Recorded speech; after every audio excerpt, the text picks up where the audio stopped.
For real. This team is top 4 legit with a hell of a chance now of going on with it and maybe taking out the minor premiership. They have rides and flows and that, and I thought Cronulla would. But then you go, not against the Warriors. They're the real deal. They really are. He didn't have out-and-out pace like Bernie Fraser did. He just used to glide through as though the gap was just waiting for him and scored tries effortlessly.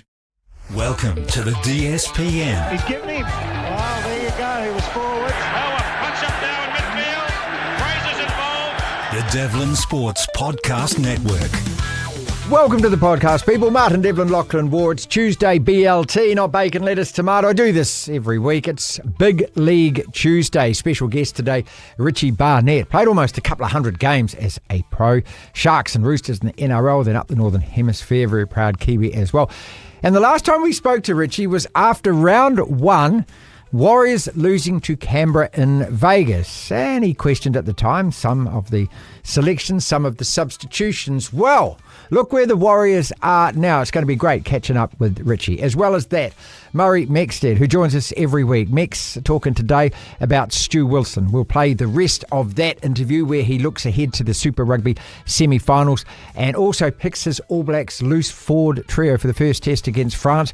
We'll bring you that tomorrow. If you are listening on Rover, you get the full show, the full podcast here on the DSPN YouTube channel. What we do is we take bits of those interviews and we put them up into kind of like 9, 10, 12-minute packages for you. Make it just a little bit easier, more convenient to watch at your viewing leisure and pleasure. If you are on the DSPN YouTube channel, then hit that subscribe button for us. We're over 7,000 subscribers now, and we want to get to 10,000 before the end of the year. It really does help us. Thank you so much for supporting us and for supporting Webwonks too, our major sponsor here on the DSPN. Time to talk Warriors then. Where are we at? Marty sermons brought to you by Webwonks. Generate online leads with Webwonks. Doctors for your Google data.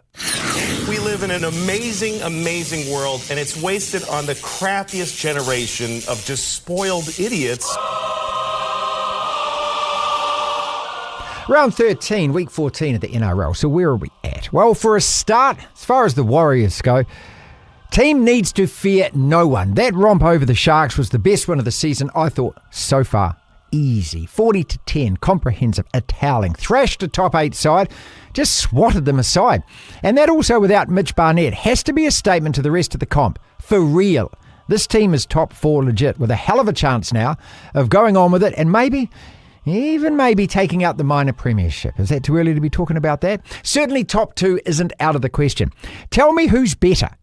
Bulldogs? Yep, right now they are, no question, they're top of the table. Raiders? Yes, got to say they're better. Lost to them twice, the Warriors have this season. But do they really look like a side that can't be beaten? I'd say the answer to that is no. Melbourne, the Storm, easily beat the Warriors back in round 5, but this is a team that's also lost to the Raiders, Dragons and Dolphins this year. The latter 2 of those teams, the Wars have already beaten in consecutive weekends, rounds 10 and 11. And then there's Penrith. Still to be respected, even though they have been largely unimpressive this year. Respected because, of course, as we all know, they're the 4-time back-to-back Premiership winners. Now, in 2 weeks' time, we get to see whether or not they are to be feared. And let's not forget, the Warriors' best win of last year came with an injury-depleted side against a full-strength Panthers mob. Other than those 4 teams, the rest just, aren't beatable. They've all been beaten. The draw from here on in is so favourable for the Warriors, even with the old blip result. This looks like a 17 or 18 win season, surpassing even the 16 wins from 2023. Of the last 11 games, only the Broncos and the Bulldogs are even in the top 8 right now. And what gives me even more confidence is coach Andrew Webster. Now, I'm not speaking out of school here, but I want to share a little story with you. 2 Fridays ago, I sat across from Andrew in the aisle on the same plane as the team were taken to Sydney to play the Rabbits. Now, I watched him on his laptop analysing the Bunnies. I was just stunned with what I was watching. He had broken the whole field down into grids. And he was looking at pictures from like a drone level. Like these weren't pictures that you get on the TV. The whole thing was split into attack and defence. And for about an hour, he went through them attacking on this side, them attacking on this side, how many players they were committing to this, at what part of the field they were committing those players. Then, of course, on defence, when the other team was attacking, I don't know who the Rabbits were playing, but I couldn't actually see that because I was leaning over like this to have a look. But it was when the other team was attacking, how they defended, what numbers, what guys were. Look, as you just breaking it down, so intense about it. What impressed me was so thorough he was, obviously, in his preparation. This is a guy who is never going to rest on his laurels. He's never going to take any team or game for granted. And that just gives me an enormous amount of confidence. 13 games played then, 6 points clear of 5th place. Remember, in this comp, you don't get given that. You only ever earn that position. The Warriors right now deserve to be one of the favourites, and I think that goes without question. Devlin. Big League Tuesday means it's time to play one of your favourite games, Lachlan. Glass half full. I present different scenarios, situations, clubs, run-ins. You tell me whether you're feeling glass half full, glass half empty.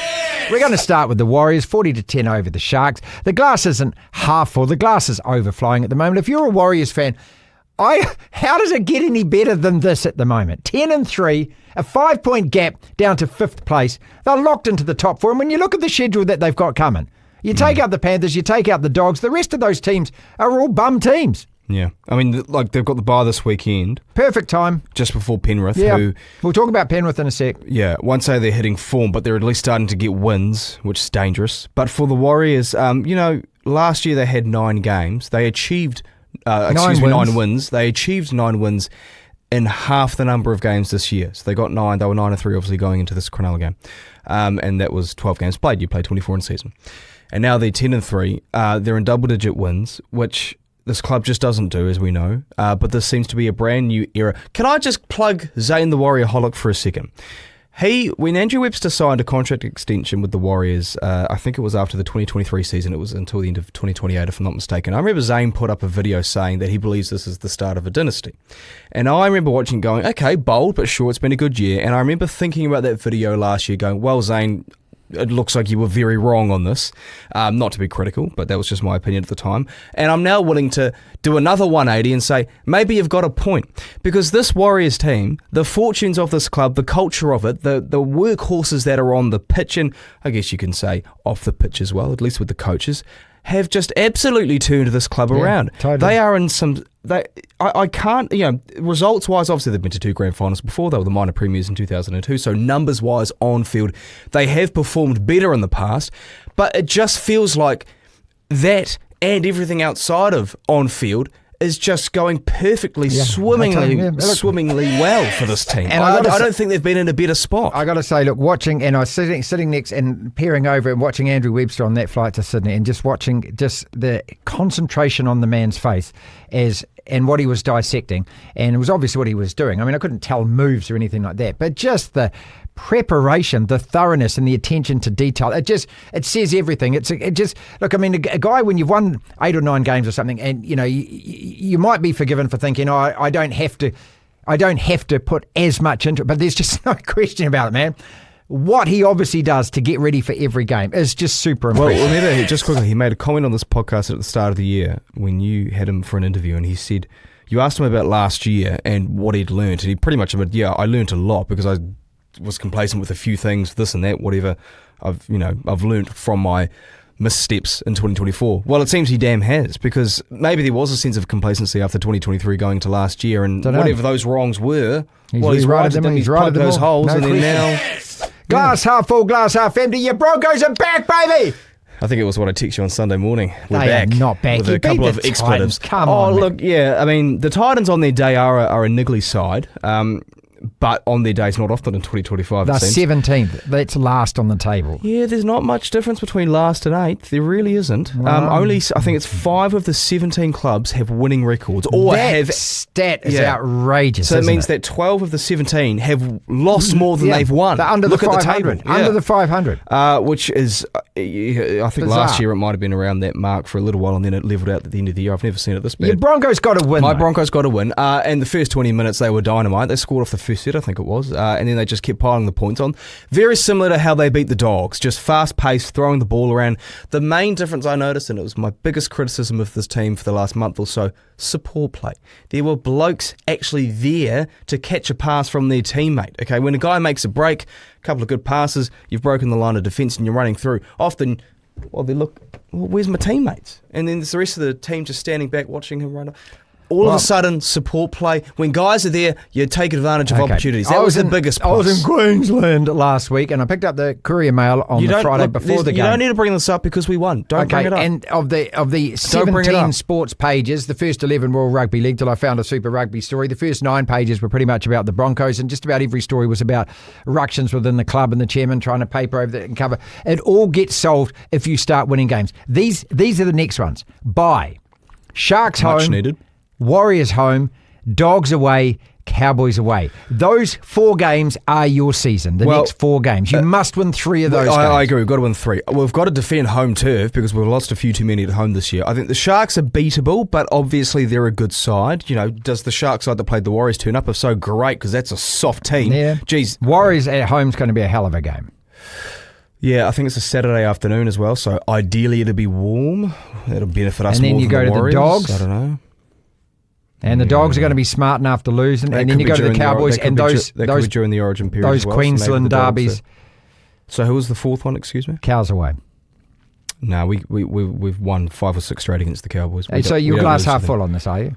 Well, no, I'm not glass half full. You're throwing the glass away 2 weeks ago. Yeah, I know. So I've got to find the pieces and, put it back together. So I haven't got a glass at the moment. Yeah. I'm not going to be glass half. I told you this a few weeks back. I'm not one of these fair weather fans that is ripping into a team and hates them and loves them the next week. They have let me down a little bit too much. So until they go on a run and actually look the way they did against the Titans in the next 4 or 5, then I'll start to be a bit happier. For the time being, I'm reserving any sort of anything. Glass half full, glass half empty on the Panthers, the Warriors' next opposition. They've won their last 2. I mean, they haven't been absolutely convincing, but they're picking up wins. They're on 13 points. There is a logjam of teams. 6 of them, in fact, are on 14 points. And that's the Dolphins, Broncos, Manly, Roosters, Dragons, Rabbits, in that order. The next game is they get the bye, they play the Warriors. It's whether or not those players catch the plane. If they do and they come over, play the Warriors, they've just come off Origin, 4 or 5 of their players. At some stage, we expect them to kick into gear. Do you still have faith that they are going to make the 8? Yes, much more now. Glass half full on I've that. cashed out on my Panthers missing the top 8 bet. I was cashing out over double the amount I put down, but that's starting to go down, so I decided to cash out. Because all that matters now is that they get points. The performance doesn't matter. The performance matters when you get to that sprint after the Origin period between when Origin 3 is and the start of the finals is. That's when you really need to start performing well so you can build a bit of momentum. So if the Panthers at least have points on the board, i.e. the table, then all that matters is that they get into form at that point of the season. So they're currently 5-1-7. Mm-hmm. Based on how good this team has been over the last 4 years, if they can just get through this Origin period unscathed and win a couple more, they're in a very good position. The thing, the Warriors, it's great that they've got this week off ahead of that game against the Panthers, which will be at home. So it's also a bit detrimental because the Panthers have the bye, they've got the week off, and as much as they'll have 4 or 5 players coming off Origin duty, those players wouldn't have, that Warriors game's really the second game in 2 weeks for them, isn't it? It's a hell of a long time to come back from Perth all the way to New Zealand though, mate. Well, I would rely on a team that's won the last 4 premierships to be able to come here and win.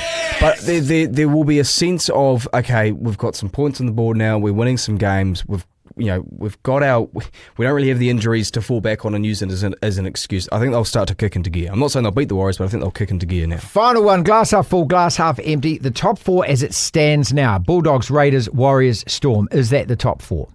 By the season's end? By season's end.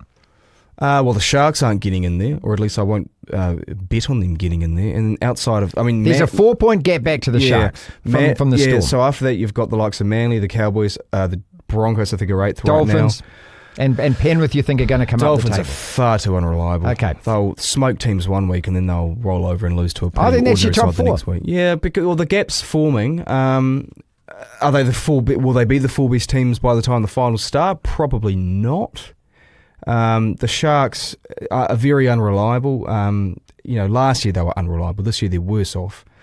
I'm just trying to think here. I can't see any team outside of that top four really mounting. Or the only team would really be Penrith, only because they've been there and done it. Maybe the Broncos get on a roll, but the rest are too inconsistent. The Broncos, what they did against the Titans, they need to do that for the next 3 or 4 weeks. And then convince you. Well, this team is so hot and cold. They are strong and brilliant with their attack. Defensively, they're resilient like they were against the Titans or the Dogs some weeks ago. They blow teams off the park, and then they roll over, and they are absolutely soft. They are soft. They're a bunch of pansies outside of those wins. So don't put any money on that Brisbane team getting into the top 4. I'm telling you now. Okay, I watch them every week. Final one. Glass half full, glass half empty. A week out of Origin, that Queensland Square it.